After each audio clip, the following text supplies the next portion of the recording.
ఆయన ప్రధాన యాజకుడై ఉండి దానినే జరిగించు ప్రభువా అంటాడంటండి. నా కుమార్తె ఒప్పుకున్నదే జరిగించు తండ్రి, నా కుమారుడు ఒప్పుకున్నదే జరిగించు తండ్రి అంటాడంటండి ఆయన. హల్లెలూయా, దేవుడికి స్తోత్రం కలుగును గాక. సరే, కాబట్టి నిశ్చయంగా మన కొరకు ఒక ప్రధాన యాజకుడు ఉన్నాడు. మనం ఒప్పుకున్న దానిని మనం గట్టిగా చేపట్టుకోవలసిన వారమై ఉన్నాం.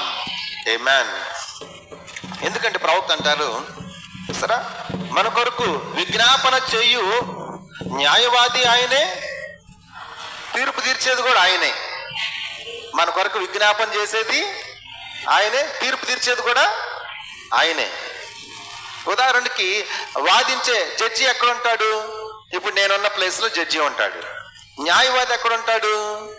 కింద ఉంటాడు. అవునా? ఒకవేళ ఉదాహరణకి ప్రవక్త చెప్పినట్టుగా మనం చూసినట్లయితే, ఇప్పుడు న్యాయవాదిగా సరే ఇచ్చాను నన్ను, ఇప్పుడు ఈయన బోన్లో ఉన్నాడు, నేను న్యాయవాదిని విన్నారా? ఇప్పుడు సాతానుడు ఎన్నో నేరాలు మోపుతా ఉంది ఈయన మీద.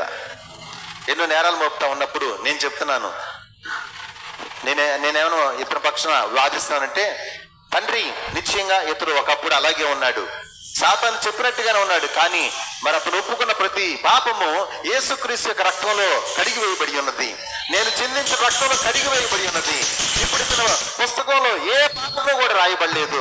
నిశ్చయంగా ఇతను నీతిమంతుడై ఉన్నాడు, నిర్దోషై ఉన్నాడు. సాతానుడు చెప్పే మాటలు మీరు నమ్మొద్దు తండ్రి, నిశ్చయంగా ఇతన్ని మీరు ఆ పరలోకం చేర్చుకోవాల్సిందే, ఇతని పాపములు మీరు లెక్కలో తీసుకోకుండా ఉండాలి ప్రభువా, సాతానుడి మాట మీరు వినకూడదు తండ్రి అని ఇప్పుడు యేసు ప్రభు న్యాయవాదిగా ఇతని పక్షాన వాదిస్తున్నాడు. ఇక్కడ సాతానుడి మీద పోరాడుతున్నాడు, తండ్రికి విన్నవిస్తున్నాడు, జడ్జికి.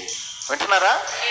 ఇప్పుడు ఆయన ఈ పోర్షన్ ముగిచ్చేసి ఇంకో పోర్షన్ ఇప్పుడు ఇక్కడికి వచ్చేసాడు. ఇప్పుడు జడ్జి స్థానంలోకి వచ్చేసాడు ఆయన. యేసు ప్రభు ఏం చేశాడని ఇప్పుడు జడ్జి స్థానంలోకి వచ్చేసాడు.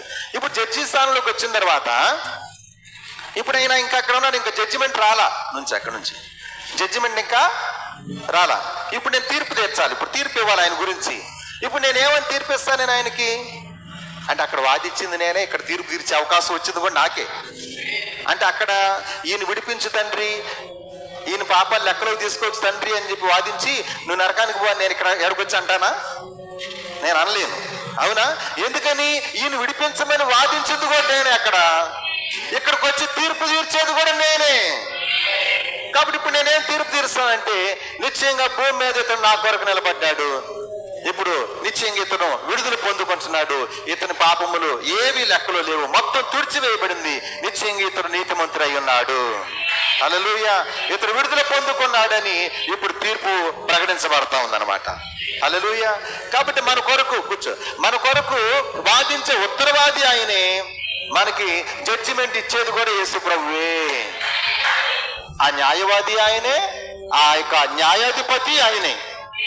న్యాయవాది, న్యాయాధిపతి.